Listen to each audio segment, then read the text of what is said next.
What up, Digital Slang? Welcome back. Today, iPhone 12 Pro Max. This is Real Talk. We're going to chill, talk a little bit, podcast style video. Every now and then, I will be dropping videos like this where it's just me chilling, talking to you. Not a lot of fancy B-roll, none of that jazz. We're just going to sit here and talk about the phone. So the 12 Pro Max, I picked it up last Friday, and I've been using it as my daily driver since last Friday. Now, right off the bat, look, if you're coming from an iPhone 11, 11 Pro, 11 Pro Max, there is no need to upgrade. The user experience when you are using the phone, you're not going to notice much of a difference. Handling the phone, that's where you're going to notice the difference. But let's talk about the Pro Max. I have it in Pacific Blue right here. And I've been really enjoying this phone. We're going to talk about design, build quality first. So stainless steel, we do have that textured matte finish on the back, right, with the glass. The matte color, the Pacific Blue. I love the matte finish. I think matte finish should be on everything across the board. It just looks better. It's not a fingerprint magnet. It looks really good all the way from the matte green last year to the matte blue this year. I'm a huge fan of it. So if you like that look, you're going to really like how these phones look. Stainless steel edges on here, and they're a little shiny. Okay, I get it. Fingerprints, yeah. Fingerprints are common with all phones these days. Look at the Fold 2. Fingerprints everywhere. You can't avoid it sometimes unless they give you that matte finish all around. You just can't avoid it. It is what it is. We just have to deal with it. But honestly, on a bezel, you're not going to notice it as much as you would on the back of a phone. So I don't mind it. I don't care. You're going to throw a case on it anyway, so you're not going to see those edges anyway. So build quality, really good. Very premium. It's got some weight to it, right? Very heavy phone. But saying that, it's a little taller and a little wider than last year's Pro Max. Everybody's like talking about how big this phone feels. But the key word there is feels, because it's not much bigger than the Pro Max. It's not much bigger than the XS Max. Put them side by side. It's a little taller, a little wider, but it's actually thinner. And the problem is the design, the redesign, the squared off edges. It feels like more of a phone in your hand. We're not used to holding a phone that's built like this. We're just not used to it. We're used to the curved edges, right? The previous iPhones that had this build and this style, right? The squared off edges, they were tiny phones. The iPhone 4, small phone. The iPhone 5, tiny phones, right? 4-inch display on there. So we're not used to a phone this big that is built this way, but I, for one, love it. I'm really enjoying it. It does take a minute to get used to. Your pinky kind of, you know how we hold our phones with your pinky? Your pinky is going to bulk up a little bit. So just be aware you're going to get a strong pinky using this phone. But I, for one, am all for the change. I do really dig this redesign. 6.7-inch display. The best display Apple has ever made. Very color accurate. I love, it's so funny with Apple iPhones. Every iPhone from the 10, 10S, 10S Max, and the 11 Pro, for whatever reason, the displays on there give me migraines. They give me headaches. I don't know why. And one of the main reasons, I don't think I've ever told anybody this.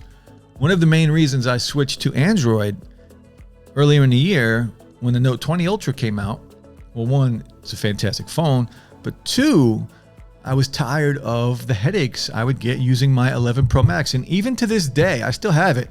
Whenever I use the Pro Max, the 11 Pro Max, for an hour or two, I get headaches, whatever it is. Maybe it's the way their color profile is. I'm not really sure how they configure their displays. I don't know what it is. So it's been okay so far with the 12 Pro Max, and I don't have that problem on Galaxy phones or OnePlus phones. And those phones are, right, they're a little brighter sometimes, excluding the 12 Pro Max, but they're more vibrant, right? The colors, so you would think maybe that would give me more of a headache. Well, it doesn't. The 11 Pro Max, man, it was crazy. All the time, headaches with that phone.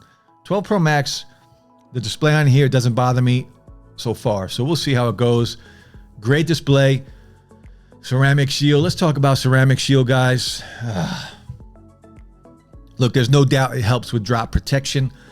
You've seen the videos. There's a bunch of good videos on YouTube where it shows people dropping it, comparing it to last year's phones, And it does help, right? About 4 times, they state that it's about 4 times more drop resistant than last year's models, and that's fine. But when you get glass that is drop resistant, the glass is softer. So what happens when you have softer glass? The glass is more prone to scratches. And that's what we are seeing with this phone. And we saw it last year with the 11 Pro Max, right? Lots and lots of micro scratches on those displays. Very easy to get. When I unboxed my iPhone 12, I got a scratch right out of the box. Like I put it down on a table for a thumbnail, picked it up, and it had a scratch on it. So get yourself a tempered glass screen protector.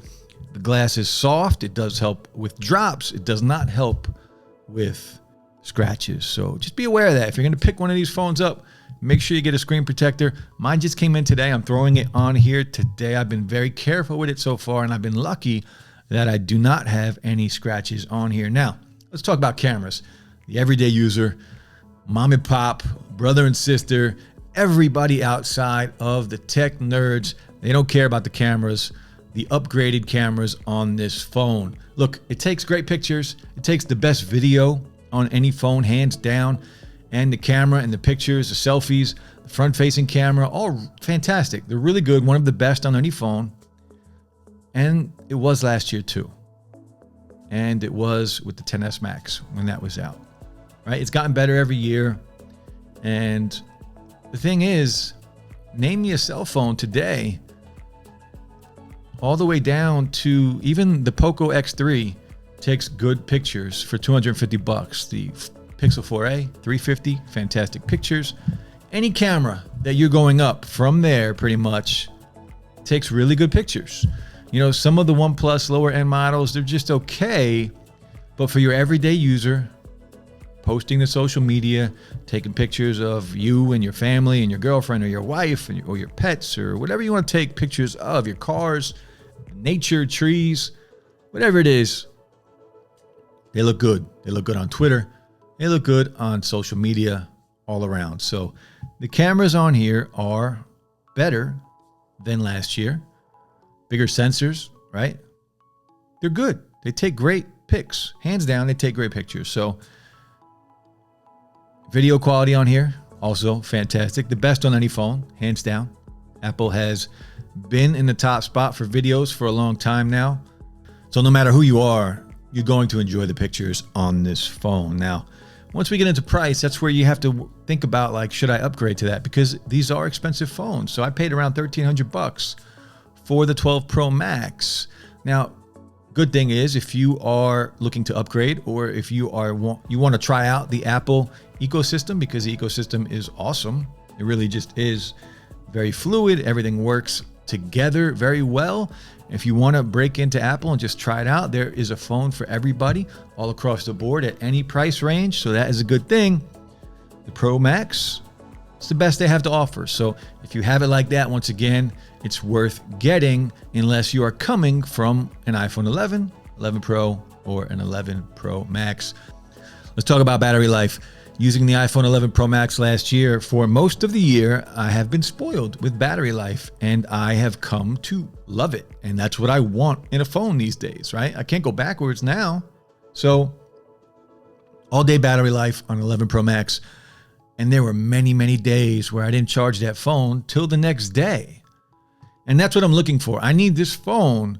I know it's got a smaller battery when we're talking about milliamps, but I need the 12 Pro Max to get me through a full day. I don't care if it goes a day and a half, but it has to last a day. And so far, so good. It has been able to last a day. I don't have any problems with the battery life on here. And even the iPhone 12, that battery was good. It wasn't great, but it was still good. It was still good enough. So even though the batteries are actually smaller this year with iOS 14, with the A14 Bionic, with everything being so efficient with the iPhone and how everything works together seamlessly, which we're now seeing on the computers with the M1 chip, the battery life on these phones are still really good, even though they have tiny, tiny batteries in them. So there are many, many good things about this phone. And is it worth the price? Yes. Is it still just an iPhone? Yes. Apple locks these phones down. They're not as exciting as some of the other companies, what they have done this year in regards to their phones, right? We know what Samsung has done with their phones and LG with the Wing, right? People are taking risks. Apple were getting the same old thing. They couldn't make 120 hertz happen on this phone. However, it's still not an issue. I would have loved to have had it because when you use it for an extended period of time, even 90 hertz, it is a better experience. It just is. Saying that though, 60 hertz on an iPhone compared to 60 hertz on any other style of phone, an Android device, a Pixel, I don't care what it is, 60 hertz on the iPhone just runs smoother. It's that simple. You all know it. Don't try and argue with me because you all know it. Runs very smooth on iOS. Now, sadly, we still have the notch and we still have Face ID. Face ID does not work in the world we live in today, but Apple could not have predicted that, so I will give them a pass on Face ID. But next year, I expect something different because the world is going to be like this for, I'm going to honestly say, I think a few more years. So we need a change. Face ID needs to be changed or just totally taken out. And we need to go back to a fingerprint sensor. Give me a fingerprint sensor on the back like the Pixel does right now. Give me an in-display fingerprint sensor. Get rid of the notch. Give me a hole punch display or an all-screen display. That's what I need from Apple next year. The notch is done. It's played out. It's run its course, and it looks outdated at this point. And some of you might think Face ID is the greatest thing on earth. It's never worked for me. I've always hated it. I still hate it. For me, it's got to go.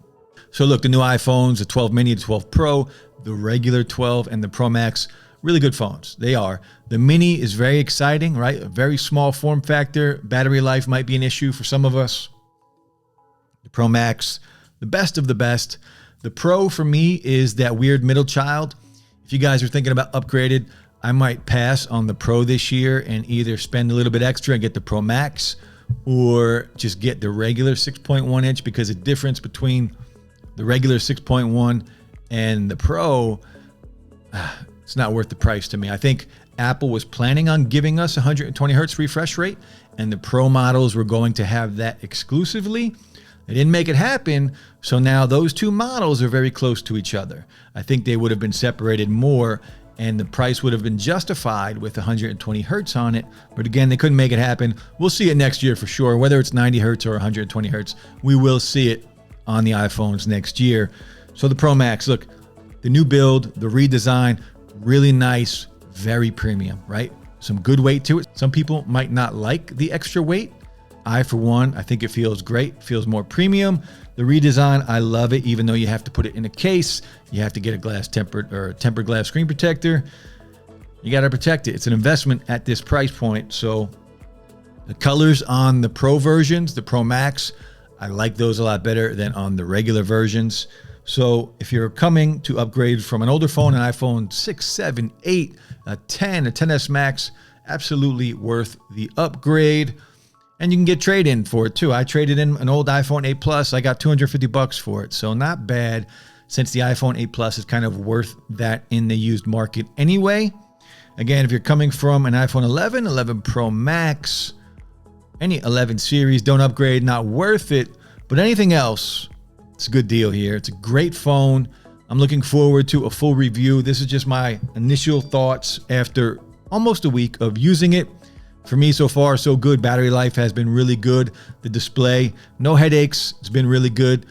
Watching content on this giant phone is just a good time. And the stereo speakers on here are fantastic, very loud. I really don't have anything bad to say about this phone except for the notch. I hate the notch. Get rid of the notch. It's got to go. But that's it, guys. A 12 Pro Max, a good start, a weekend. I do dig it. It is my daily driver. I'll be back probably after a month with a full review on the Pro Max. Maybe sooner. We'll see, but it's a good phone. It is what it is. Again, if you're coming from an older iPhone 11, don't upgrade anything else. It's totally worth it. I'll be back soon, guys. Peace.